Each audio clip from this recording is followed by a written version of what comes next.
व्यक्ति को समझना होगा किस कॉन्टेक्स्ट में क्यों कह रहे हैं ऐसा। तो इस तरह का मैसेज कभी अपना कान उठने से सुना है? अभी किसको बोल रहा है? इस समाज का सबसे क्रीम पब्लिक जो बनने जा रहे हैं, आईएएस बच्चों को पढ़ा रहे हैं, बच्चों हंस रहे, देख रहे?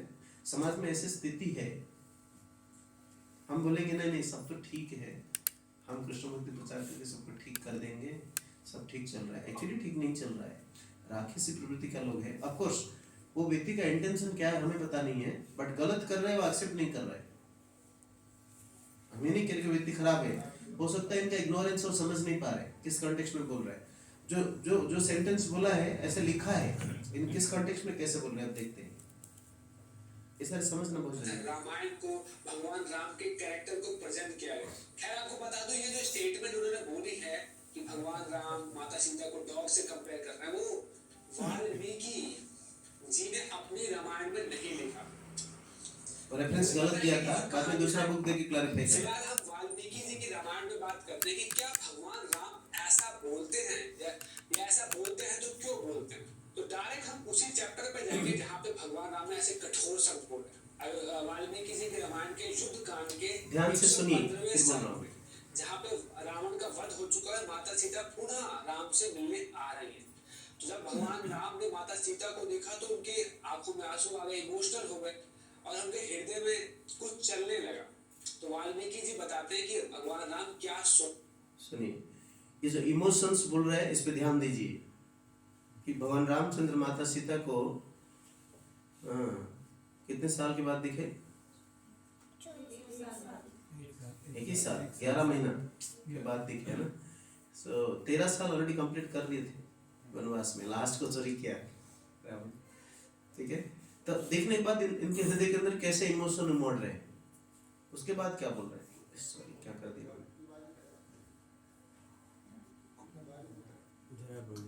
खुला हुआ पहले वाले टाइम में। हाँ ऐसे वो ऐड भी शेयर कर दो, बंद कर दिया कोई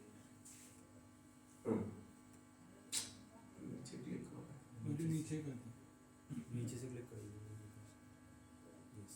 सोच रहे हैं, वो बोल रहे हैं ये अपने स्वामी की हृदय वल्लभा थी, उनके प्राण वल्लभ उनके समीप दिख रहे थे, परंतु लोक अपवाद के भय से श्री राजा राम का हृदय उस समय विदीर्ण हो रहा था।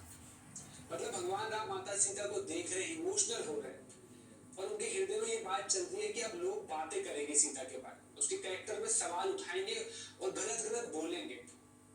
तो ये था कॉन्टेक्स्ट, ठीक है, ये थी सिचुएशन कि भगवान राम अब ऐसा सोच रहे हैं। तो देखा जाए ये जो कर रहे हैं भगवान एक तरीके से प्लान है ताकि माता सीता की इमेज प्योर साबित की जा सके।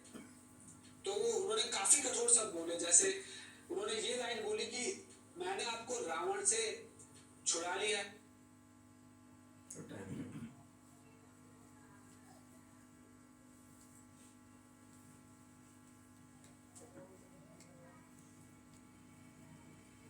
आपका नेटवर्क ठीक है? थोड़ा सबसे स्लो आता है। नहीं देखिए कोई छोटा कर दीजिए तो जल्दी। इसमें क्या फर्क है? इसमें क्या फर्क ज़्यादा हो है? किसी के साथ अगर रहना चाहते हो तो वो भी आप फ्री हो, मेरी तरफ से आप आजाद हैं, फ्री हैं। मतलब भगवान आप ये नहीं कह रहे कि मैंने तुम्हें जीत लिया है तो वापस मेरी हाथ हो। मतलब माता सीता को कोई टॉय नहीं समझ रहे कि तू मेरी है, मेरे साथ खेल, उसके साथ खेल। उनको कंसीडर कर रहे हैं, उनकी फ्रीडम को अप्रिशिएट कर रहे हैं और ये भी बोल रहे हैं कि अगर तुम्हारे मन में अगर किसी के लिए कुछ इच्छा है, अगर किसी के साथ रहना चाहती हो, कहीं भी जाना चाहती हो, अगर मेरे साथ भी नहीं रहना चाहती हो तो तुम जाना चाहो तो जा सकती हो। तो ये देखा जाए तो उनकी फ्रीडम को कंसीडर कर रहे हो। उसके बाद उन्होंने ये लाइन बोली कि जो हाँ थोड़ा हार्ड है पर वो बहुत जरूरी है, तुम्हारे चरित्र में संदेह का अवसर उपस्थित है, फिर भी तुम मेरे सामने खड़ी हो। जैसे आंख के रोनी को दीपक की ज्योति नहीं सुहाती, उसी प्रकार आज तुम मुझे अत्यंत अप्रिय जान पड़ती हो। तो एक स्त्री के लिए अगर कोई हस्बैंड ऐसा बोले तो बुरा लगेगा, तो माता सीता को बुरा लगा। इसके बाद काफी बातें हुई, उन्होंने अग्नि परीक्षा तक दे दी, स्वेच्छा से खुद ही अग्नि बुला के अग्नि परीक्षा भी दे दी। उसके बाद बड़े बड़े देवी देवता आए, जैसे अग्निदेव आए, अरुण देव आए, वरुण देव आए, इंद्र देव आए, आए, स्वयं ब्रह्मा जी जो इस लोक के स्वामी जगत करता है वो भी आए, इवन भगवान राम के पिता दशरथ जी भी प्रकट हुए। उन सब ने सारी सेना के सामने, पूरी लंका के सामने, जितने भी लोग थे वहां सबके सामने, सोचो इंद्र बोल रहे हैं, ब्रह्मा जी बोल रहे हैं कि हे राजन, हे राम, आप माता सीता पे बिल्कुल भी संदेह ना करें, ये पवित्र हैं और रहेंगे, इनके हृदय में कभी भी किसी और का चिंतन आता ही नहीं। तो हुआ क्या, इससे पहले अगर सिर्फ राम बोल रहे थे कि ये पवित्र हैं, पर अगर किसी और के मन में अगर शंका आ गई, फिर भाई राम तो जंगलों में भटक रहे थे, उन्हें थोड़ी पता कि लंका में क्या हो रहा है, और भगवान राम को पता तो लोग ऐसा बोलेंगे। और ये बात भी भगवान ने वाल्मीकि जी ने रामायण में लिखी है, इसलिए ऐसा सिनेरियो क्रिएट किया भगवान ने ताकि बड़े बड़े देवी देवता भी क्लियर करके जाए सबके सामने। इसी युद्ध कांड के 118वें सर्ग में भगवान राम क्या बोलते हैं, जब अग्निदेव बताते हैं कि माता सीता पवित्र है, तो भगवान राम क्या बोलते हैं अग्निदेव से, भगवान लोगों में सीता जी की पवित्रता का विश्वास दिलाने के लिए यह शुद्धि विषय परीक्षा आवश्यक थी, क्योंकि सुलभ लक्षण सीता को विवश होकर दीर्घ काल तक रावण के अंतरपुर में रहना पड़ा था। वो बता रहे कि रावण लेके चला गया था मजबूरी, जबरदस्ती करके। यदि मैं जनक नंदिनी की शुद्धि के विषय में परीक्षा नहीं करता तो लोग ये कहते कि राम, दशरथ पुत्र राम कितना मूर्ख और कामी है।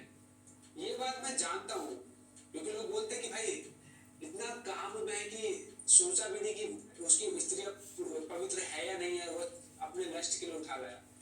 तो भगवान राम को पता है लोग ऐसा बोलेंगे, मैं सह लूंगा, पर मेरी पत्नी पे कोई आँच ना आए, इसलिए मैं उसको दुनिया के सामने क्लियर कर देगी, ये देखो पवित्र है वो। ये बात मैं भी जानता हूँ कि मिथिलेश नंदनी जनक कुमारी सीता का हृदय सदा मुझ में ही लगा रहता है, वो मुझसे कभी अलग नहीं होता, ये सदा मेरा ही मन रखती है, मेरी इच्छा के अनुसार ये कभी कुछ नहीं करती, मुझे पता है, अच्छे से जानता हूँ मैं। तथापि तीनों लोगों के प्राणियों के मन में विश्वास दिलाने का एकमात्र सत्य का सहारा लेकर मैंने अग्नि में प्रवेश करती हुई विजय कुमारी सीता को रोकने का चेष्टा नहीं की। अब देखो, आप सबसे पहले एक बात समझिए, भगवान राम ना भगवान है, तीनों लोगों के स्वामी, जगन्नाथ है वो। भगवान हर हृदय में है, उनको पता है कि किसके हृदय में क्या चल रहा है, इसलिए उन्होंने ये बोला कि तीनों लोगों के प्राणियों के मन में विश्वास आ जाए, मतलब कहीं ना कहीं था डाउट लोगों के आसपास, तब उन्होंने एकमात्र सत्य का सहारा था, जो कर सकते थे उन्होंने किया। जैसे कि आपको पता है ना, जब हलाहल विष आया था तो महादेव ने, भगवान शंकर ने वो विष पी लिया, क्यों, ताकि दूसरे देवी देवता कर दिया, हवाएं मेरे शरीर को छू रही है तो जला रही है ये मुझे, माता सीता को इतना ही, उनका पर्पस क्या, और मैं मुझे नहीं संभालना राजपाट, मुझे जी इधर में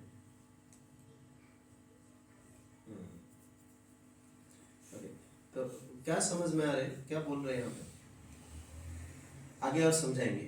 तो इसके ऊपर फिर हमारे सर ने दिव्य दिव्य कीर्ति सर ने रिप्लाई किया है कि देखो इसी बुक से मैं रेफर करके दिया, एक पुरुषोत्तम करके कोई बहुत बड़े प्रोफेसर है, 40 साल का रिसर्च करके लिखा है इस किताब से लेके। अब पहले कह दिया था वाल्मीकि रामायण, जबकि वहाँ पे नहीं है, ठीक है, किसी और किताब से लिया, इट इज ओके, एक्सेप्टेड। नहीं, वो भी ठीक कह रहे हैं, लेकिन कहने का तरीका अलग है, लोगों को आम समाज को अलग अलग मैसेज जा रहा है, लेकिन वो एक्सेप्ट करने के लिए तैयार नहीं है, क्योंकि कंट्रोवर्सी हो जाएगा। मुझे इसी में महाभारत में बता रहे हैं, हाँ, महाभारत yes. में मार्कंडेय ऋषि वो भी दूसरा बुक से रेफरेंस बाद में दे रहे हैं। इसी तरह का बहुत सारे वीडियो बना, 3-4 दिन में सब हो गया है, 3-4 दिन का ही घटना है। तो उसके ऊपर रिप्लाई कर रहा है, फिर भी वो मान नहीं रहे, बोल रहे हम सोशल मीडिया में कम समय देते हैं, पढ़ाई में ज़्यादा ध्यान देते हैं। उनको समझ में नहीं आ रहा है, क्यों, is not able to control his 6 urges, है ना।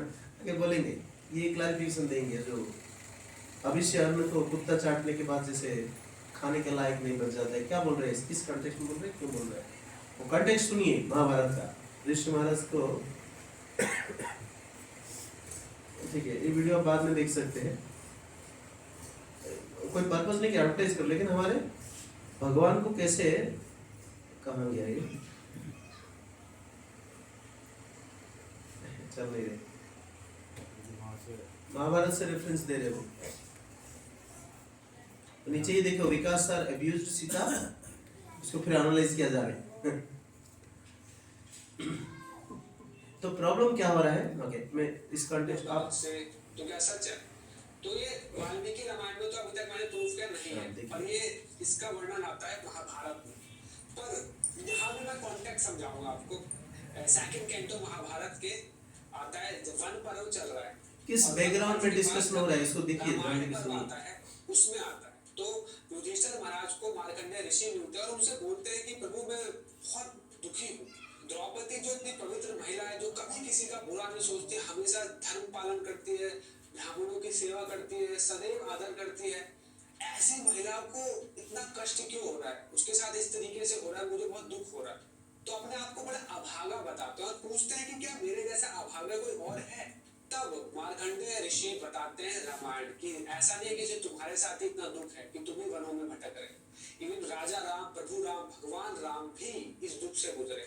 उनकी पूरी रामायण डिटेल में बताते हैं और फिर बताते हैं कि जब ये वाला श्लोक आता है उसके पीछे मैं बताता हूँ। देखो उस समय भी राजा राम क्या सोच रहे हैं। अब माता सीता फिर से पुनः राम जी से मिलने आ रही है, तो भगवान राम माता सीता को देख के क्या सोच रहे हैं? यह सुनकर इस वाकु नंदन भगवान राम ने उस समय उत्तम रथ से उतरकर सीता को देखा, मतलब रथ पे थे और माता सीता को देखा। उनके मुख पर आंसुओं की धारा बहने लगी। जैसे ही माता सीता को देखा बुरी तरीके से रोने लगे। अब सोचो, जो व्यक्ति इतने सालों बाद, इतने महीनों बाद अपनी अर्धांगिनी से मिल रहा है, इतने बुरी तरीके से रोना, मतलब उस प्यार करता है ना, ऐसा तो है डाउट में रोने लगे। इसमें लिखा है कि आंसुओं की धारा बहने लगी। फिर बताते हैं कि अब जैसे कि वाल्मीकि जी भी लिखते हैं, उनको चिंता हो रही है कि यार अब क्या करें। तब वो ये कठोर शब्द बोलते हैं कि मिथिलेश नंदिनी, तुम्हारा आचार विचार शुद्ध रहा हो या अथवा अशुद्ध रहा हो, अब तुम मेरे उपयोग में नहीं है। ठीक उसी प्रकार जैसे कि टीचर ने बताया। पर उसके बाद इसी रामायण में ये भी है कि माता सीता परीक्षा देती हैं, फिर अग्निदेव आते हैं, जल देव आते हैं, वायु देव आते हैं, ब्रह्मा जी आते हैं, दशरथ जी आते हैं, और वो सब एक साथ एक सुर में बोलते हैं कि माता सीता पवित्र है, हे राम। तो राम जी बता, ओके, कॉन्टेक्स्ट क्या है? कॉन्टेक्स्ट ये है, कॉन्टेक्स्ट ये है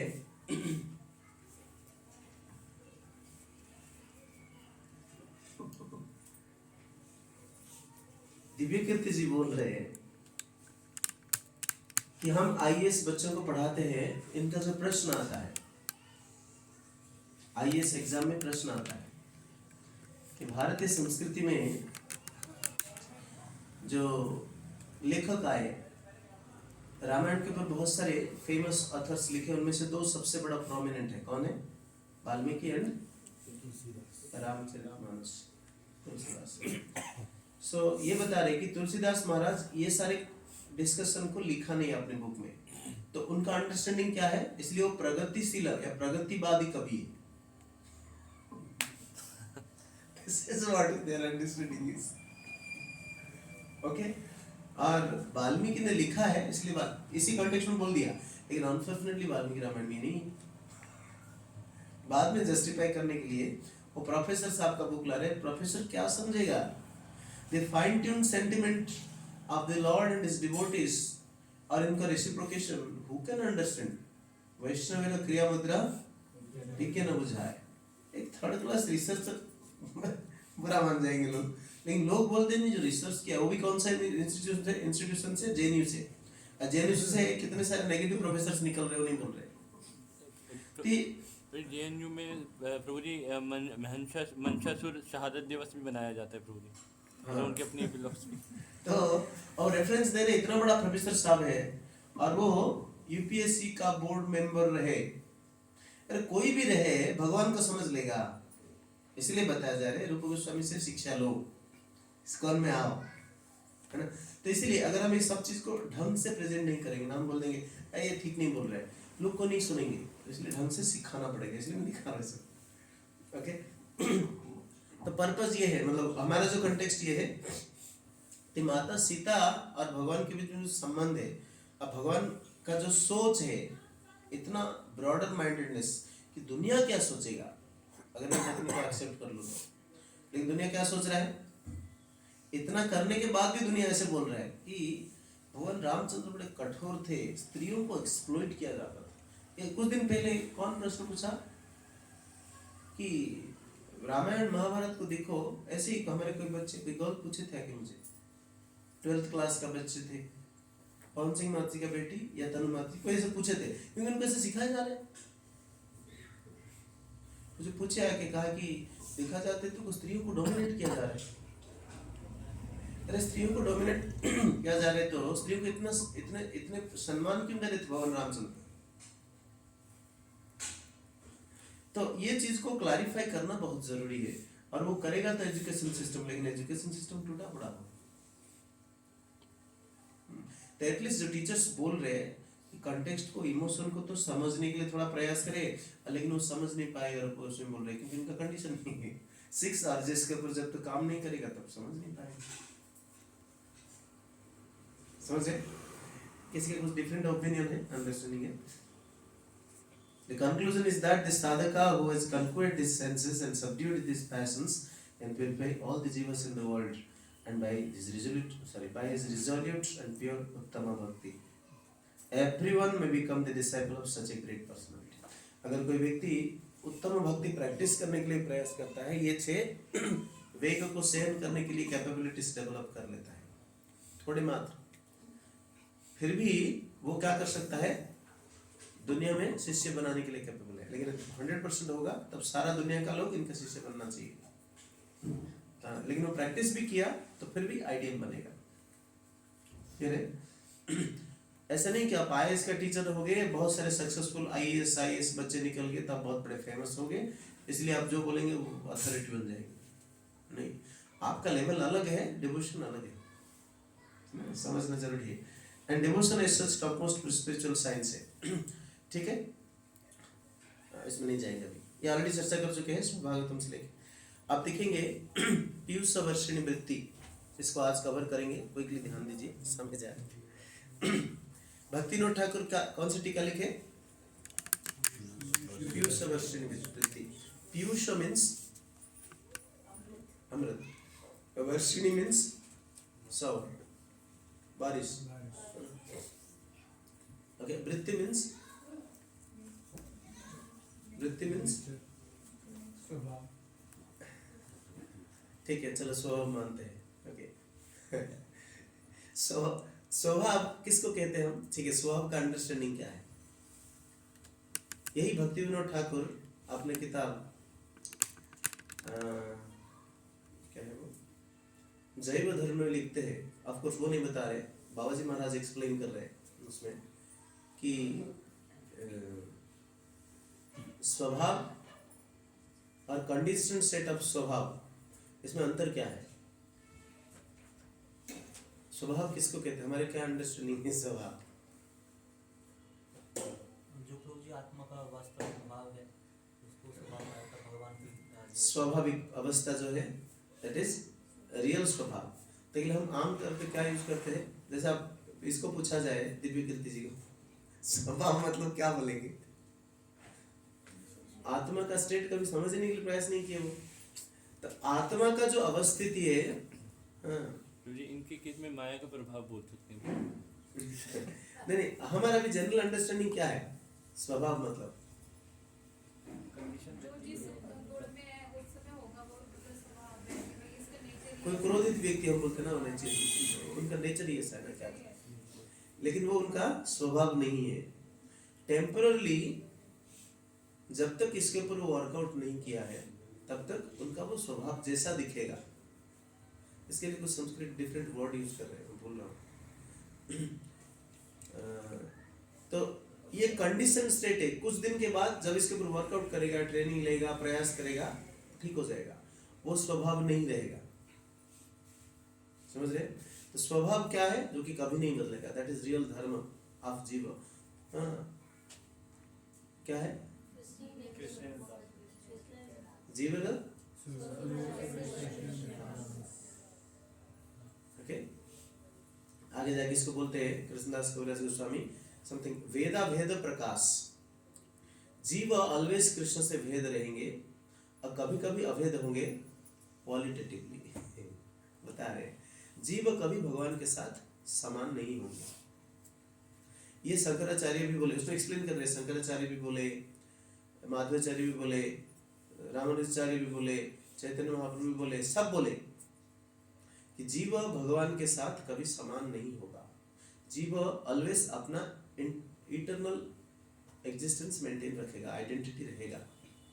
वो क्या कहते हैं आत्मा का गुण है, जैसे डिवाइस सेशन में बोलते हैं, वो उनका आइडेंटिटी कभी डिजर्व नहीं होगा। भगवान भगवत गीता में भी बता रहे हैं कि अर्जुन आप मैं और ये युद्ध में जितने सारे सेनाएं हैं इटर्नली साइमल्टेनियसली एग्जिस्ट कर रहे हैं। तो फिर शंकराचार्य कैसे सिखाएंगे कि कोई गया आत्मा भगवान के साथ मर्ज हो गया तो भगवान बन गया, नमो नारायण। ये गलत कंसेप्ट। ओके, तो पीयूष वर्षिणी देखते हैं, ये भी मंगलाचरण शुरू कर रहे हैं, लेकिन किसको दंडवत कर रहे हैं? सेम चैतन्य महाप्रभु, लेकिन उनका भाव क्या है? गोधूम चंद्राय नमः, क्योंकि वो गोधूम द्वीप में रहते थे, ऐसा ना है कि नहीं? ओके, यद कृपा सागरोद्भुतम, सुनिए उपदेश वर्षिणी वृत्ति, यद कृपा सागरोद्भुतम उपदेशामृतम भुवि श्री रूपेण समानीतम गौरचंद्रम भजामि तम। ये रूप Goswami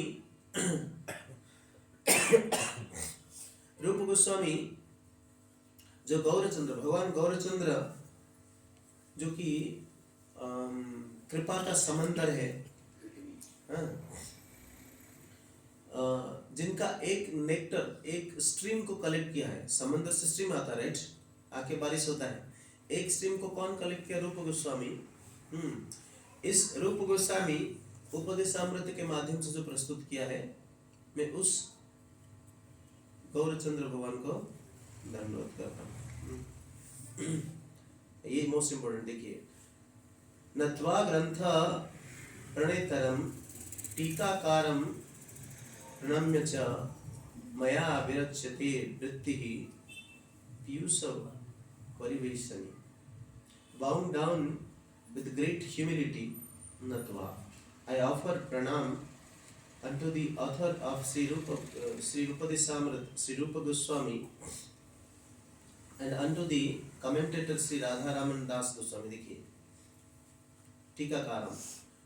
Thus I began this commentary, Maya Virachita Vrittihi, which is an offering of nectar. Piyush Varshini वृत्ति। ओके, स्टार्ट करते हैं किससे? अन्याभिलाषित सुन्निम। अच्छा, राधारमण दास गोस्वामी का कमेंट्री आप थोड़ा रिव्यू किए, लास्ट टाइम पढ़े थे, और भक्तिविनोद ठाकुर का कमेंट्री में फ्लो में कोई अंतर दिख रहा है? क्या समानता है?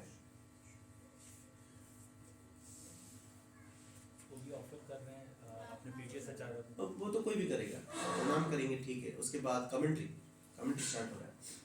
राधारमण दास गोस्वामी शुरू करते कैसे है? मुकुंद उन व्यक्ति का हृदय के अंदर कभी वास नहीं कर सकते हैं जब तक उनका हृदय के अंदर ये 6 वेग दमन नहीं हुआ, क्लीन नहीं हुआ। एग्जैक्टली सेम थिंग, अन्याभिलाषिता शून्यम, व्हाट इज इट? अन्याभिलाषिता मतलब क्या है? जब तक ये 6 अर्जेस जिस अभिलाषा के वजह से जागृत हो रहे, जब तक ये अभिलाषा खत्म नहीं होगा। अभिलाषा मतलब कौन सा अभिलाषा? अन्य अभिलाषा, कृष्ण के सिवा कुछ बाकी सारे अभिलाषा जब तक खत्म नहीं होगा, शून्य जब न होगा। ज्ञान कर्मादि अनावृतम, ऑफकोर्स इसके ऊपर डिस्कशन करेंगे, तो बहुत इलाबोरेट डिस्कशन है, लेकिन हम शॉर्ट करके आगे बढ़ेंगे। भक्ति रसामृत सुन पढ़ेंगे तो उसके ऊपर चर्चा करेंगे, नहीं तो दूसरा सब्जेक्ट में। तो अन्याभिलाषित शून्यम ज्ञान कर्मादि अनावृतम। अन्याभिलाषित शून्यम मतलब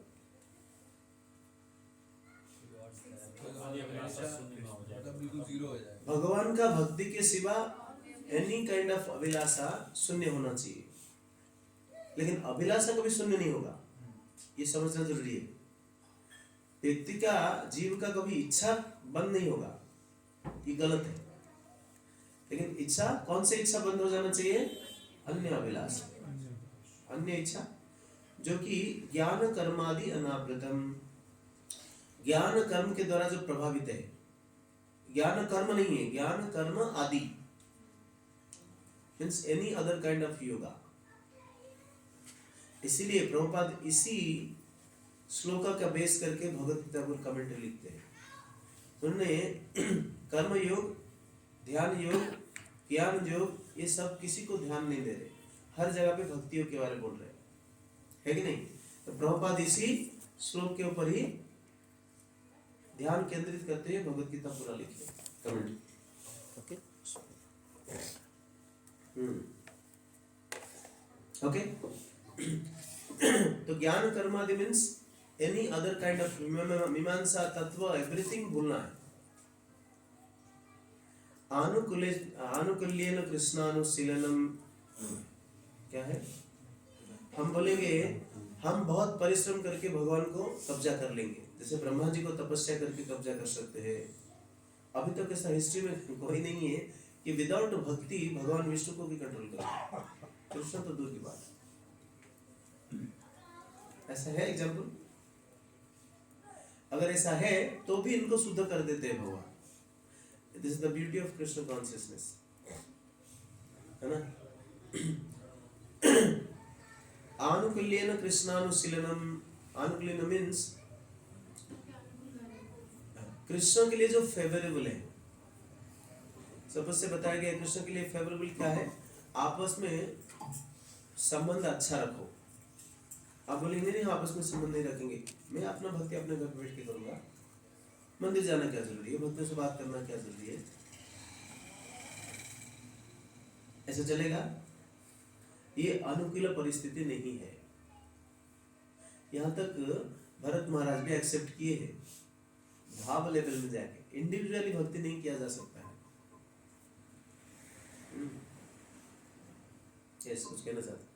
यस, एक्चुअली इसमें एक तो ये कि ज्ञान कर्मादि अनावृतम, तो इसमें मतलब हमको क्या पता ही नहीं होना चाहिए और हमको पता होना चाहिए लेकिन भक्ति ढकी हुई नहीं होनी चाहिए।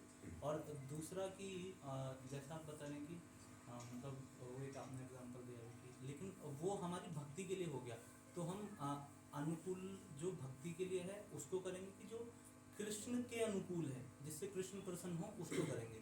कृष्ण के अनुकूल और भक्ति के अनुकूल क्या अंतर है? जैसे मुझे अभी एक मैं एक्चुअली सुन ही जाता है, इस वजह से मेरे को पता है। तो एग्जांपल दे रहे थे कि जैसे गोपियाँ थी, है ना, और भगवान के सिर में एक बार दर्द हुआ और उन्होंने बोला नारद मुनि ने कि चरण की जो है रच जाएगी तो देंगे, तो उससे नरक में जा सकते हैं, लेकिन फिर भी गोपी तैयार हैं क्योंकि वो कृष्ण के अनुकूल है। और अच्छा, वो एक्चुअली आप इस कॉन्टेक्स्ट में बोल रहे हैं। हाँ, एक्चुअली उस चीज़ को कोट भी कर रहे थे कि कभी कभी होता क्या है कि हम सोचते हैं कि हमारी भक्ति के जो अनुकूल है, बोल नहीं, अगर भक्ति भी उससे जाती होगी लेकिन कृष्ण के लिए अनुकूल है, कृष्ण उससे प्रसन्न होते हैं, तो हम उस कार्य को करेंगे। ओके, किस कॉन्टेक्स्ट में बोला उन्होंने, जो भी भक्त है उसको समझना होगा, बट इसका अंडरस्टैंडिंग ऐसा है, हमारे भक्त जैसे बताते हैं। आप क्वेश्चन समझ पाए?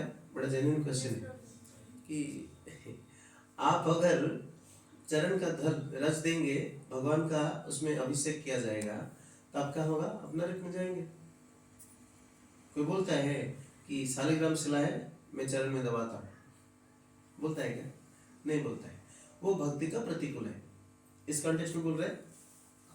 हाँ प्रभु जी, इस तरह से भक्ति। ओके, सो ये भी अन्य अभिलाषित शून्यों में आता है। ठीक है, आपने अच्छा एक एरिया को हाईलाइट किया है। हाँ, जो भगवान का प्रसन्नता के लिए, एक्चुअली भक्ति मीन्स भगवान का प्रसन्नता के लिए, बट भक्ति का कुछ स्टैंडर्ड रूल्स है ना? जैसे कुछ भक्त कहते कि आप गोवर्धन पर्वत के ऊपर चढ़ना ठीक नहीं है, आपका भक्ति के लिए अनुकूल नहीं। लेकिन गोपियां ग्वाल डेली चढ़ते थे, है कि नहीं? अनदर कंटेक्स्ट देखिए, सारा ब्रज या भगवान का धाम बोल रहे कि जब मेरे धाम में मेरे पास शुद्ध भक्त आते हैं, उनका चरण रज में अभिषेक। तो ऐसे बहुत सारे कंट्रोवर्शियल टॉक आएगा। रिजोल्यूशंस क्या है? इसका रिजोल्व कैसे करेंगे? कि हमारा स्थिति के अनुसार जो उपदेश एप्रोप्रिएट है उसको हम अप्लाई करेंगे। ओके, ठीक है कि नहीं? ओके, और प्रभुपाद कहते हैं utility is the principle. Suppose से हम बहुत सारे आमतौर पे प्रश्न पूछते हैं सेम कॉन्टेक्स्ट है कि जब कोई किसी का कंटामिनेशन पीरियड आता है, किसी का डेथ हो गया या माताओं का कंटामिनेशन मंथली पीरियड आता है, उस समय हम क्या किया, समादर उत्साही होके क्या किया, घर पे सालिग्राम शिला लेकर आ गए। ये कॉन्टेक्स्चुअल है, जनरलाइज ना करें, है ना? और सेवा करने के लिए कोई नहीं है।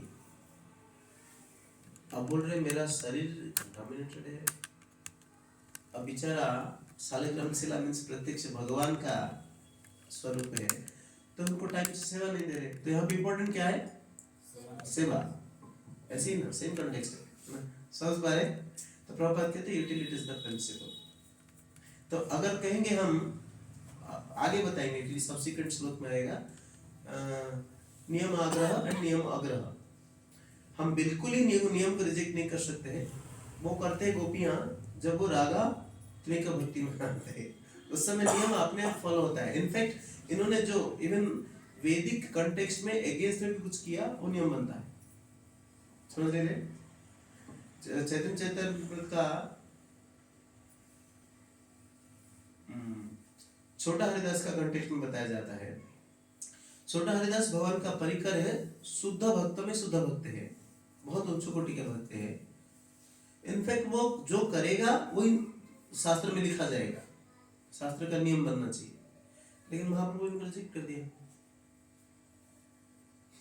जो एक्टिविटीज वो करेंगे वो शास्त्र का नया नियम लिखना चाहिए। शुद्ध भक्त जो करता है शास्त्र उसी के हिसाब से चलता है, शास्त्र के हिसाब से वो नहीं चलते। लेकिन शुद्ध भक्त नेचुरली शास्त्र को फॉलो करते हैं, ये लोगों को शिक्षा के लिए वो कभी कॉन्ट्रडिक्ट नहीं करते, समझ पाए? तो इसीलिए जहां पे भगवान का प्रसन्नता का क्वेश्चन है, भगवान का प्रसन्नता के लिए जो करना है करे। एक्चुअली भक्ति ही वही है, भक्ति का डेफिनेशन बदला रहे इसलिए सब उल्टा पलटा हो रहा है है ना? ये भक्ति नहीं है कि अगर आप अपना चरण का राज्य दे दिया या कंटामिनेशन समय भगवान का सेवा कर देता, यू आर डूम्ड, आपका कृष्ण भक्ति गया। नहीं, कृष्ण कॉन्शियसनेस से हमारा चेतना क्या है, किस चेतना से सेवा कर रहे हो वो मैटर करता है। ये समझ पाए? कंट्रोवर्शियल टॉपिक है थोड़ा, ठीक है? Thank you. तो इसको कहते हैं अनुकूलन। अनुकूलन मीन्स क्या है? जो जिसके द्वारा कृष्ण प्रसन्न होता है वो किया जाए। और कुछ जो ज्ञान कर्म आदि अनावृत्तम, ज्ञान कर्म बोला ना, सारे any kind of practice except to bhakti, except to bhakti, सारे अलग अलग तरीका क्या है? योगा और साथ साथ द फोर रेगुलेटरी प्रिंसिपल्स, इसलिए आदि। एक्चुअली मतलब मैं ये पूछना चाह रहा हूँ कि इसमें अनावृतम लिखा हुआ, पहले तो शून्यम हो गया, देन अनावृतम है, तो इसमें तो कह रहे हैं ढका हुआ नहीं है, है ना? तो मतलब क्या हम वैदिक ज्ञान जो ब्रह्म स्वरूप ज्ञान है वो हम ले सकते हैं? हमको पता होना चाहिए जो 6 टॉपिक्स हैं, बट भक्ति को डोमिनेट नहीं करना चाहिए, डोमिनेट नहीं करना मतलब, लेकिन होना चाहिए ज्ञान, बट जरूरी नहीं है। वो भी सब सीखे नहीं। बताया कि जैसे ज्ञान लेते हैं तो हम ये मतलब मन में हमारे ये चलते रहता है कि अरे मैंने बहुत सारा ज्ञान ले लिया। आगे इस पे आऊंगा फेथ के ऊपर, तो फेथ के ऊपर चर्चा होगा ना इसमें आएगा। विश्वास डेवलप होता है जब व्यक्ति कन्विक्शन विश्वास का हायर स्टेज है, कन्विक्शन प्राप्त होता है, क्योंकि हमारे माइंड में बहुत सारे डिस्टॉर्टेड थॉट है, इसको एड्रेस करने के लिए ये सारे अंडरस्टैंडिंग जरूरी है, अदरवाइज ये सब जरूरी नहीं। एक्चुअली उसमें भी बोला जाता है स्पीकर की क्वालिटी जब होती है श्रीमद् भागवतम किसको बोलना चाहिए, तो उसमें भी कहा जाता है जो षडांग जो है निपुण है उसको बोलना चाहिए, करेक्ट ना, और उसी को सुनना चाहिए। ठीक है, आखिरी है। एक्चुअली प्रभु जी ज्ञान और कर्म प्रभु जी असिस्ट करना चाहिए मतलब भक्ति को, तो मतलब जैसे इसमें Favorable है। हाँ जी, तो उसमें मतलब वो अकेतवा कैटेगरी में आता है, तो वो ठीक है, लेकिन अगर वो वैसे कर रहे हैं तो फिर वो गलत है, मतलब सकेतवा जैसे उसका मतलब एक्चुअली जो मतलब सुना कि वो जैसे बोलते हैं लाइट ऑफ भागवतम, ऐसा चलना चाहिए कि करेक्ट, कृष्ण परम भगवान है, उस वे में करके हमारा हम उनके सेवक है, उसी मूड में ही करना चाहिए। इसीलिए तो दिव्य शक्ति समझ नहीं पा रहे, हाँ, उसी मूड में आ नहीं रहे, लेकिन जो बोल रहे हो गलत नहीं बोल रहे, जिस कंटेक्स्ट में जिस तरह का प्रेजेंट कर रहे हो गलत कर रहे हैं। लोग तो बोल रहे हैं, लोगों को पता नहीं, ये है। उसके बाद भी क्लैरिफिकेशन दिया है, आप सब्सिक्वेंट वीडियो मैं नहीं कह रहा हूँ, अब देखो जाके आप भी कंफ्यूज हो लेकिन वो कल फिर क्लैरिफिकेशन दे रहे, और बहुत सारे लोग, लाखों लोग उनको अप्रिशिएट कर रहे, सारी महान है, और वो व्यक्ति क्या होगा, गिरेगा, है ना। तो हम ये नहीं कह रहे कि जो बोल रहे हैं कहीं पे लिखा नहीं, लिखा है, हाँ रेफरेंस वो गलत दिया था, बाद में एक्सेप्ट कर रहे हैं, एक्सेप्ट उसमें भी एक्सेप्ट नहीं कर रहे, वहाँ पे गलत बोल दिया था करके वो नहीं बोल रहे, यहाँ पे लिखा है, इस बेसिस से हम बोला है, बोल रहे हैं। तो these are the problems। समझ में आया? अच्छा है। तो ज्ञान कर्म आदि means that includes 4 relative principles also. हम ये नहीं कहेंगे कि 4 नियम पालन बाद में हो जाएगा, ज्ञान कर्म के ऊपर वर्कआउट करेंगे, नहीं, एक्चुअली इसके ऊपर डिटेल बोलेंगे, प्रभुपाद कमेंट में डिटेल बोल रहे हैं इसमें, है ना। तो देन आनुकूल्येन कृष्णानुशीलनम भक्ति उत्तम, और ये उत्तम भक्ति का बात हो रहा है। तो हमारा लेवल का भक्ति का बात नहीं हो रहा है, ठीक है, उत्तम भक्ति इस तरह का होता है। तो जब तक व्यक्ति अन्याभिलाषित शून्यम ज्ञान कर्मादि अनावृतम नहीं होता है, तब तक कृष्ण भक्ति स्टार्ट नहीं होगा। लेकिन आप बोलेंगे कृष्ण भक्ति हम जो कर रहे हैं, क्या कर रहे हैं, कृष्ण भक्ति ही कर रहे हैं, कि किसके लिए, कृष्ण भक्ति करके ये 4 अर्जेस को जीतने के लिए, है ना। और पहले कहा ना राधा रामदास गोस्वामी, जब कृष्ण भक्ति मैनिफेस्ट हुआ किसी के हृदय के अंदर, तो नेचुरली ये 6 अर्जेस डोमिनेट हो जाएगा। सो दोनों परिपूरक है। लेकिन ये ना समझ ले कोई व्यक्ति इसको कंट्रोल कर लिया जो शुद्ध भक्त हो गया, ये गलत है, ये क्लैरिफिकेशन कर रहे हैं। ये डोरवे है, भक्ति शुरू होगा। Adopting all those things mentioned in the above verse as favorable and renouncing all the unfavorable, all that is unfavorable, one adopts the cultivation of activities meant exclusively for the pleasure of speech। बोला ना, भगवान का प्रसन्नता के लिए, केवल भगवान का प्रसन्नता, किसी और का नहीं। सूरी जब हम भक्ति कर रहे हैं और ये सोच के कर रहे हैं कि हमारी सेंसेस कंट्रोल करने के लिए हम भक्ति कर रहे हैं, तो ये इसमें भक्ति तो प्रकट हो ही नहीं सकती प्रभु जी, या हो सकती है ये, क्योंकि ये हमारा मटेरियल गोल है ना। भक्ति को यूज़ कर रहे हैं मटेरियल भौतिक चीज़ को पाने के लिए। ये योगीज कर रहे हैं जी, तो ड्राई हो जाएगा हार्ट, नेचुरल ड्राई। इसलिए हम कहीं भी कोई भी भक्त आके पूछते ना, प्रभु मेरा जैसे काम शक्ति कंट्रोल नहीं हो रहा है, क्रोध कंट्रोल, हम क्या बोलते हैं, हम भी आपके जैसे स्ट्रगल कर रहे हैं, आप क्या करें, you go and pray to the परमात्मा, you will get the energy to control that, and practice करिए। हरे कृष्ण, धन्यवाद माता। समझ में आ रहे, हम किसी के ऊपर डिपेंडेंसी दिखा रहे, डिपेंडेंसी। तो समझ में आ रहे, कृष्ण का प्रसन्नता के लिए जो अनुकूल है इसको एक्सेप्ट करे, और जो प्रतिकूल है इसको वर्जन करे। प्रतिकूल क्या है, ज्ञान कर्म आदि अनावृतम, ये सारे। इट इज दिस कल्टिवेशन और Bhagavad अनुशीलनम which is the primary objective of a person's intent and bhajan. Bhajan start होगा जब इसके ऊपर वर्क करेंगे, ठीक है। So the acceptance of that which is favorable and the rejections of that which is unfavorable are not direct links of शुद्ध भक्ति। Okay, ये होने के बाद शुद्ध भक्ति आएगा, लेकिन शुद्ध भक्ति का अंग नहीं है। मतलब शुद्ध भक्ति प्रैक्टिस करते वक्त ये सब करना जरूरी नहीं है, मतलब ये सब करेंगे तो शुद्ध भक्ति होगा, ये नहीं है, शुद्ध भक्ति का पार्ट नहीं है ये, लेकिन ये करने से शुद्ध भक्ति स्टार्ट होगी। Rather there are aspects of that faith which is characterized by this surrender। देख रहे, ये faith का बात हो रहा है ना, which in turn bestow qualifications पर भक्ति। तो श्रद्धा को मजबूत करने के लिए इतना करना है। अब डोर वेस ओपन हो रहा है भक्ति को, जब श्रद्धा को मजबूत करेंगे, 6 अर्जेस को कंट्रोल करेंगे, ठीक है ना। This is express in the as follows in Vaishnava तंत्र, सेम अनुकूलस्य संकल्पः। करना क्या पड़ेगा फिर, कि केवल कृष्ण भक्ति के लिए अनुकूल चीज करें। मैं इसको संकल्प लेता हूँ, इसलिए हम डिवाइस के बाद संकल्प क्या कराते हैं, राइट, कि चलो आप मिनिमम 2 माला जप करो, क्या है अनुकूल। चलो आप ठीक है, कल से कुछ नहीं कर पाएंगे, मांसाहार के ऊपर वर्कआउट करो, टी कॉफी के ऊपर, कोई 1-2 बोलते, ज्यादा नहीं बोलते। तो अनुकूल परिस्थिति सृष्टि करो, तब भक्ति शुरू होगा। ऐसा नहीं कि हम फेमस बनते जाएंगे और अनुकूल परिस्थिति को अपनाएंगे नहीं, वो भक्ति नहीं है। रादर डिस्टर्बेंस है। प्रतिकूलस्य वर्जनम, आगे क्या है? विश्वास, क्या है? अवश्य रखिए कृष्ण, कि कृष्ण डेफिनेटली मुझे प्रोटेक्ट करेंगे। क्यों प्रोटेक्ट करेंगे? क्योंकि पास्ट हिस्ट्री है, इतना बड़ा इक्वेशन है। अगर किसी को पास्ट में नहीं किया होता था, नहीं मुझे भी नहीं करते थे, तो विश्वास तब जागृत होगा, है ना। और एवरी मोमेंट मुझे प्रोटेक्शन दे भी रहे। भगवद गीता भगवान इसे बहुत डिटेल्ड एक्सप्लेन कर रहे हैं, फर्स्ट 7 चैप्टर्स, कि हे अर्जुन आप नहीं कर पाएंगे तो ये करिए, नहीं कर पाएंगे तो ये नहीं, ये करिए, नहीं कर पाएंगे तो ये करें। क्या है? विश्वास को दृढ़ीभूत कराने के लिए, है ना।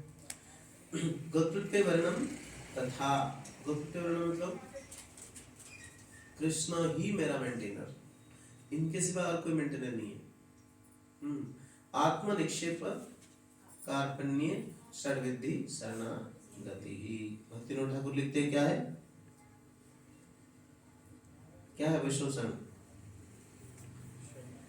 शरणागत शरणागति हुई बजार तार प्रार्थना सुने। इससे पहले बोलिए क्या?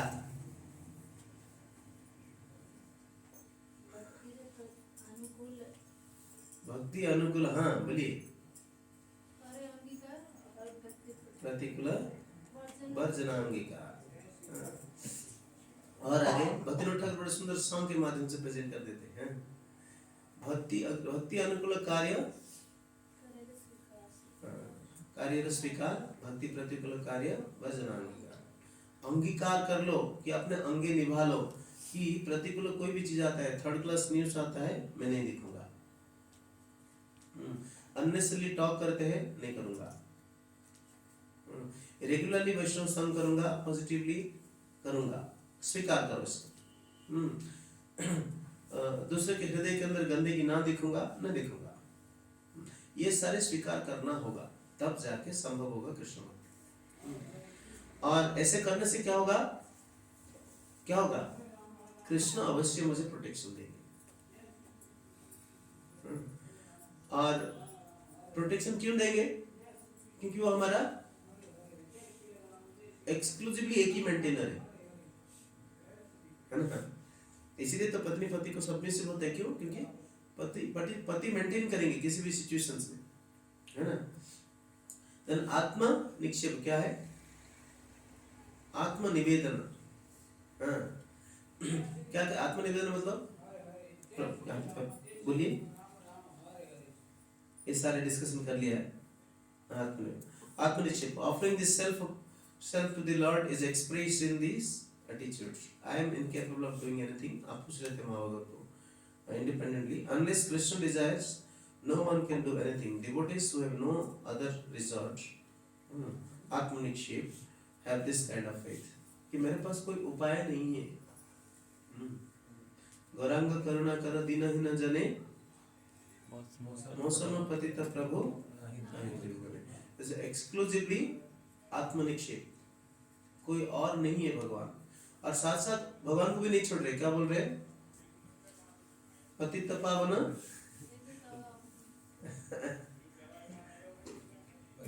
अगर आप पतित का उद्धार नहीं करते तो फिर आपका नाम पतित पावन क्यों? पतित पावन नाम किशेरा ला गया। क्या फायदा है आप पतित पावन नाम दे? लेकिन हम नहीं बोल सकते।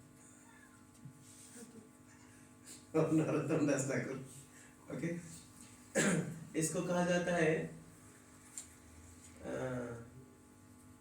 इसको इस भक्ति का भाव को कुछ अलग बोलते हैं। शब्द भूल रहा हूँ मैं, बहुत दिन पहले लेक्चर सुना था।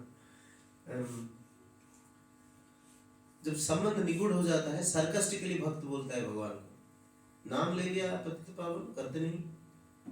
लेकिन वो व्यक्ति एक्सेप्ट कर चुका कि ये सारे जगत में सबसे बड़ा पतित में, तब जाके भगवान को बोल सकते। अब उस तरीके का क्वालिफिकेशन में ले लिया, आप मुझे डिलीवर करिए, क्यों नहीं कर रहे, है ना। ये है। Then कार्पण्य, humility is expressed as follows: I am very fallen and insignificant. Honorable devotees are possessed for this very firm and simple faith. To possess all these attitudes called शरणागति, शरणागति। शरणागति का 6 अंग होता है। और स्टार्ट कैसे होता है? स्टार्टिंग क्या है शरणागति का? धन्य आत्मनिवेदन गतवरण, है ना? दीन भाव कि दीनता मतलब मेरा कोई पोजीशन नहीं है, एक ही पोजीशन कृष्ण है, अगर कृष्ण नहीं करे तो गया मैं, है ना? शुरू होता है शरणागति वहां से, ठीक है? अंतरावलोकन करने के लिए इसको बहुत सारे एग्जांपल्स दे सकते हैं, हम खुद सोच सकते हैं.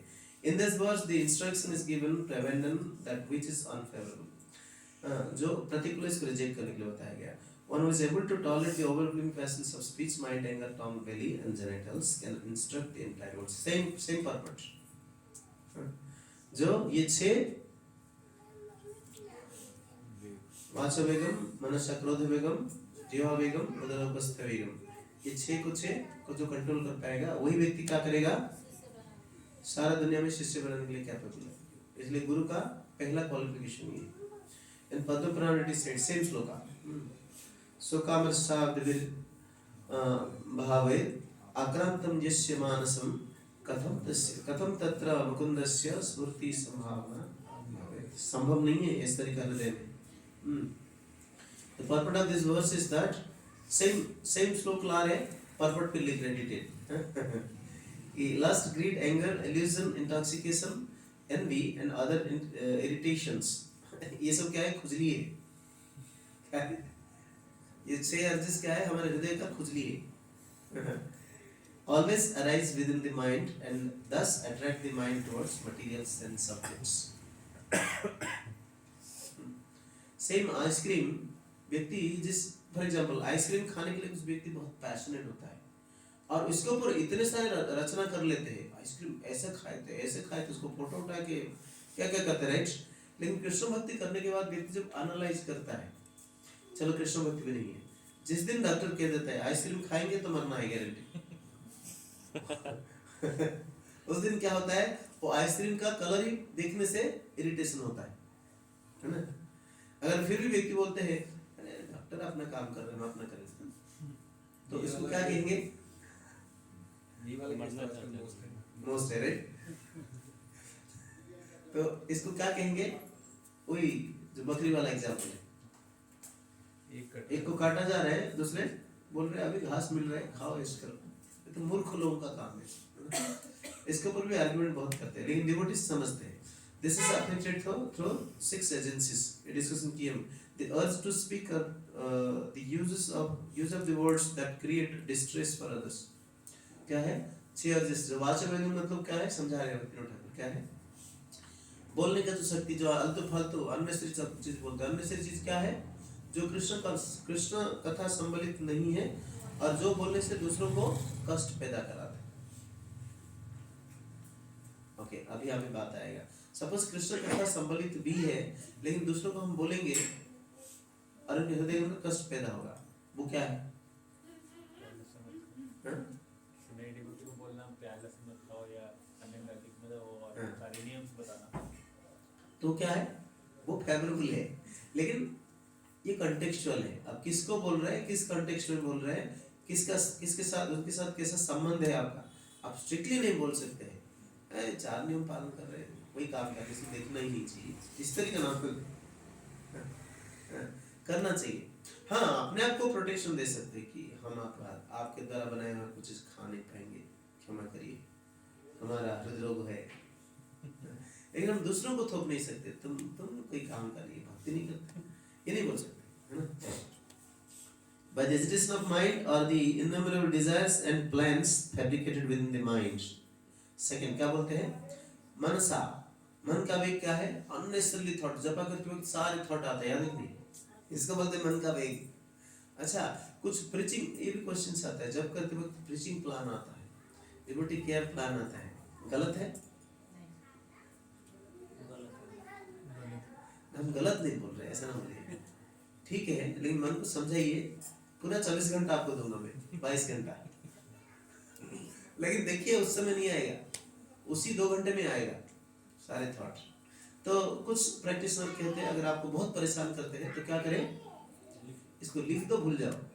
लिखने के बाद मन बोले हाँ ठीक है सुन लिया. ऐसा है, कोई फाइनल ट्रिक नहीं है ये टेम्पोररी पैचअप सॉल्यूशन है. ओके तो मुझे एक इसका एग्जांपल आता है, मतलब किसी लेक्चर में सुना था, तो मतलब तो एक भक्त थे, उनको खाने का बहुत था, प्रसादम खाने का, तो वो क्या करते थे, अब रहा नहीं जाता था, माला भी करनी है, तो वो रसगुल्ले साथ रख के बैठते थे, तो एक माला हुई तो एक रसगुल्ला खा लिया, तो वो सेटिस्फाइड हो गया मन, फिर दूसरी कर ली, फिर दूसरा खा लिया, तो 16 माला में 16 रसगुल्ले चले गए अंदर। तो कॉन्टेक्स्ट एक्चुअली किसी को तो हम लोग को फलन नहीं बोल सकते, उन्होंने रेगुलेट करने के लिए प्रयास कर रहे हैं वो अपने हिसाब से। किसको नींद आ रहा है सपोज से, देखिए जपा करने के लिए 6.5 मिनट 6 मिनट्स स्टैंडर्ड टाइम है, हम बोले नहीं मुझे 8 मिनट लगता है, तो definitely there is a sluggishness, इधर सो रहे, कुछ और सोच रहे, मन कहीं और जा रहे, गारंटी। हाँ आप बोलेंगे कभी कभी 6 से 7 मिनट ठीक है, आप बोलेंगे नहीं मुझे 10 मिनट लगता है, तो गारंटी सो रहे हम, या गारंटी कुछ और कर रहे हैं जब पता नहीं कर रहे, या आप बोलेंगे मेरा 3 मिनट में जब कंप्लीट हो जाता है। तो ये सोते हुए भी हो जाता है कि उठ के क्या हो गया, एक दूसरा सुनील कुमार प्रभु जी बता रहे थे इसमें। ठीक है उसमें नहीं जाएंगे। तो ये मन के अंदर सारी चीज फैब्रिकेट होता है, फैब्रिकेशन समझ रहे, जुड़ा जाता है लाके, एक्चुअली मन के अंदर होता नहीं है, आता है सब, है ना। ये इसको कहते हैं मन का वेग, बाय एंगर और यूज ऑफ हार्श वर्ड्स, ये मैनिफेस्ट होता है जब क्रोधित होता है व्यक्ति, हार्श वर्ड निकलता है जो कि दूसरों को क्षति पहुंचाता है। लेकिन दूसरों का कंस्ट्रक्टिव करेक्शन के लिए जरूरी होता है, बट वो रिलेशनशिप एंड कॉन्टेक्चुअल है, ऐसे नहीं बोल सकते मैं तो इनका कल्याण के लिए बोल रहा था, कभी कभी ऐसा हो जाता है, फिर अपने आप को माफी मांगना पड़ता है, देखो मेरा तो इंटेंशन नहीं था, मैं करना नहीं चाहता था, लेकिन मैं आपका बेटरमेंट के लिए किया, अगली बार नहीं करेंगे, आपको बुरा लगता है, इस तरीके। By the payments of the tongue or the grid to relish 6 kinds of tests, इसको डिटेल चर्चा करेंगे प्रभुपाद, नेमली इससे लेते हैं प्रभुपाद इनके कमेंटर से, स्वीट सोर bitter pungent and salty and astringent. Haldar Maharaj example देते हैं, कुछ एक टेंडेंसी होते हैं, सपोज मेरा पिकल्स खाने का आदत है, 56 भोग दे दो लेकिन पिकल्स नहीं देगा तो सेटिस्फाइड, जीवा उसी को ढूंढ रहा है कहीं पे, इतना वैरायटी से फिर भी 56 भोग मांग रहे हैं, कोई भी त्याग हो रही, इतना देने के बाद फिर भी इनको पिकल्स चाहिए, बुरा लगेगा। लेकिन संबंध ठीक है, आप बोल दिया अरे इतने सारे दिया फिर भी आप बोलते फिर भी रसगुल्ला ढूंढ रहे, बुरा नहीं मत, बट संबंध है वो संबंध है, लेकिन कोई भी बोलेगा तो बुरा मान जाएगी, और नहीं तो सेम चीज को बार बार बोलेगा तो कोई बुरा मानेगा, है ना, उसमें हर चीज में सैचुरेशन है।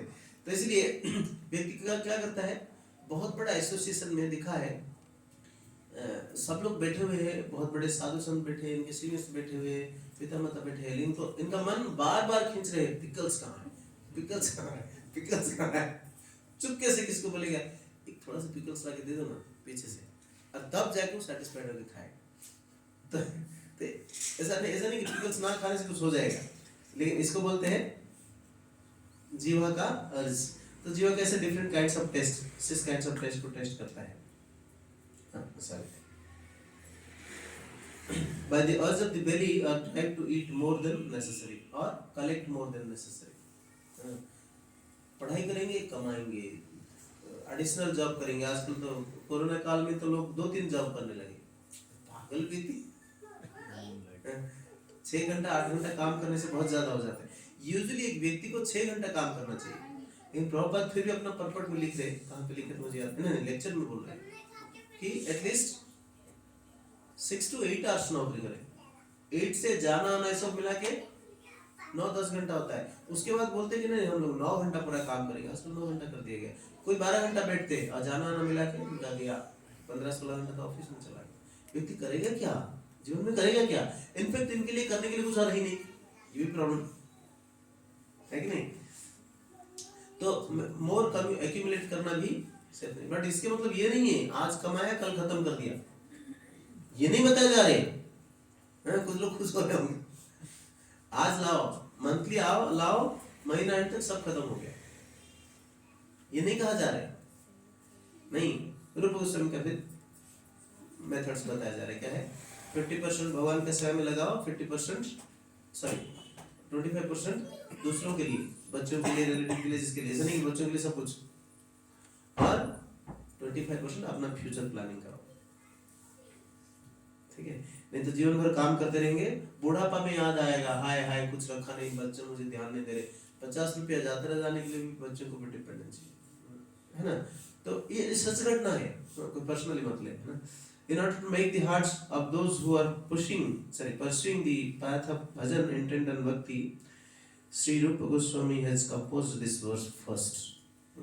तो भक्ति जिसको करना है, भजन करना है, इनको क्या चाहिए, पहले ये वर्स को सीरियसली समझना होगा। The attempt to restrain these six urges doesn't constitute bhakti sadhana. Rather, it is the staircase to ascend to the platform of eligibility through which one may enter the temple of bhakti. Same process.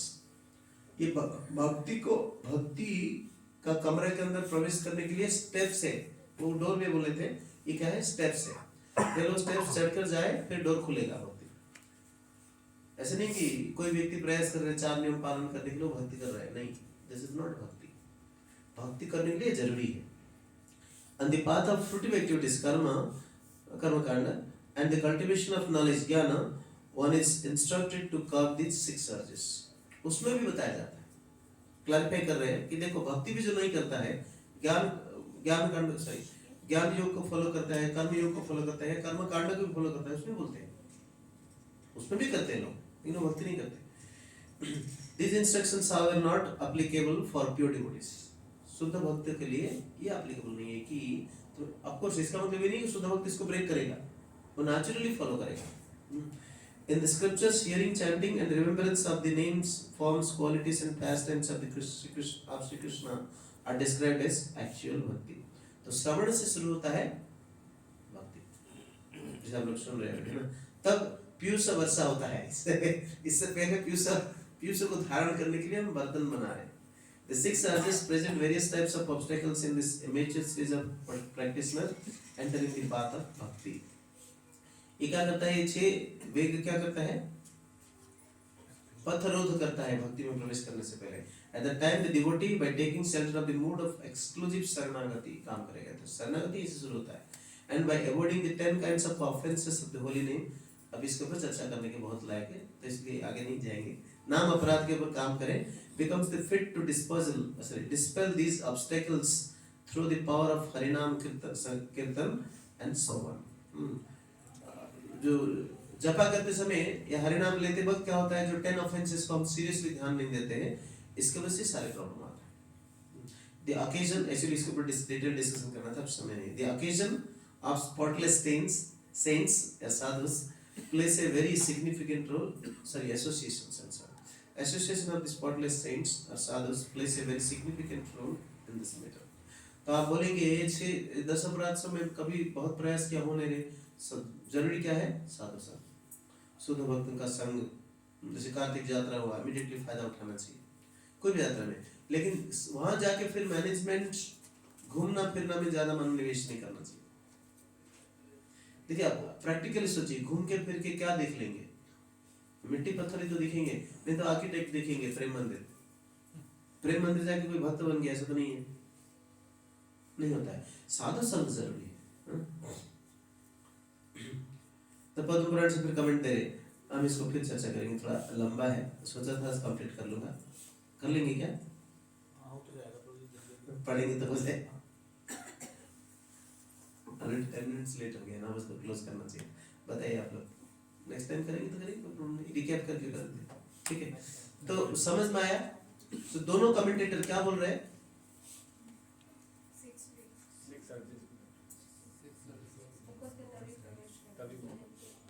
पहले इसके ऊपर काम किया जाए। नहीं, काम क्रोध लोभ मोह के बाद नहीं हो रहा है। काम क्रोध लोभ मोह कंट्रोल होगा इन्हीं के माध्यम से, क्योंकि मैनिफेस्ट होता है इसके माध्यम से, ये 6 वेग के माध्यम से। क्या है, वाचो वेग, हमारे वाणी के ऊपर वर्कआउट करें, हम किस तरह का शब्द संरचना कर रहे हैं। जैसे कि दिव्य से क्या नाम है, हाँ, विकास जी जो बोल रहे थे, सेम शब्द बोल रहे हैं, ये व्यक्ति भी सेम शब्द बोल रहे हैं, ऑफ कोर्स इनको ट्रेन किया गया है। लेकिन अंतर है, इसको सुनने के बाद समझ में आ रहा है, नहीं, there are so many emotions, backgrounds, उसका अंडरस्टैंडिंग अलग है। भगवान रामचंद्र बोला सेम सब, लेकिन भगवान रामचंद्र नहीं कहा, ये बोला करके कौन बोल रहे हैं? मार्कंडेय ऋषि युधिष्ठिर महाराज, क्योंकि युधिष्ठिर महाराज इस तरह का डिलेमा में जूझ रहे हैं कि द्रौपदी को इतना कितना कष्ट हुआ। जैसे कि युधिष्ठिर महाराज कभी रामायण नहीं पढ़े लेकिन साधु का कर्तव्य होता है उसी कंटेक्स्ट में उनको समझाने के लिए मैसेज को प्रेजेंट करें इस तरीके, ठीक है। तो दोनों कमेंटेटर क्या बोल रहे हैं? पीयूष सवर्षिणी भक्तिविनोद ठाकुर और राधारमण गोस्वामी क्या बोल रहे हैं? टीका का नाम क्या है? उपदेश प्रकाशिका, ठीक है। से दोनों में एक चीज उपदेश मिल रहा है हमें कि पहले ये 6 अर्जेस के ऊपर वर्कआउट करेंगे तब स्टार्ट होगा वक्त, ठीक है। इसलिए हमारे गुरु महाराज रिपीटेडली बोलते हैं कि उपदेशामृत को पढ़ो, क्योंकि बिगिनर्स के लिए पढ़ना चाहिए, हम भी बिगिनर्स ही है, लेकिन बिगिनर्स को समझते हुए केवल इसी को पढ़े आगे नहीं पढ़ेंगे तो प्रॉब्लम, ये भी प्रॉब्लम। ओके, किसी का कोई प्रश्न है, कमेंट है? तो जो डिस्कशन किया है मैं नेक्स्ट टाइम रिकैप करूंगा। हमारे पास 15 दिन है। ऑफकोर्स प्रभुपाद का कमेंट्री में कहाँ फैला हुआ पड़ा होगा, लेकिन ये सारे लिखे प्रभुपाद। हम जानबूझकर एक कमेंट्री को ला रहे हैं ताकि प्रभुपाद का कमेंट्री लास्ट को जो पढ़ेंगे ना समझ में आएगा कि प्रभुपाद कितना परिश्रम किए। We could appreciate that. अपना मन से नहीं लिखे, ठीक है। ये 5 व्यक्ति का कमेंट्री है, प्रभुपाद 4 व्यक्ति प्लस प्रभुपाद 5, ठीक है। पीडीएफ शेयर कर देंगे तो ये हाँ सर, तो इसको एक बार थोड़ा पढ़ के रेफर कर लेंगे ना, फिर से तभी दिखाएंगे। ठीक है, शेयर कर लेते हैं, व्हाट्सएप में शेयर कर देते हैं, यस ठीक है, कर लो। श्रील प्रभुपाद की जय।